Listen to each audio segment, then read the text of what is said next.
Today we're using the Veloce 700 23-foot speed disc at the Ohio State University Farm Science Review. We have terribly dry conditions this year, hardly any rain from July on. So we're working in bean stubble today, running between 9 and 12 miles per hour. And I want to dig back a little bit and show you several speed discs at the show today.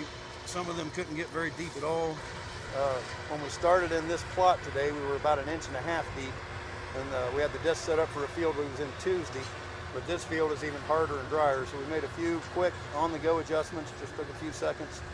We moved some spacers out in the cylinders and did it from the cab, the rest of it, and that got us in this really hard ground. Yeah, I'm gonna pull some more dirt back here. And that's really incorporated that soybean stubble into that first 4 or 5 inches very well.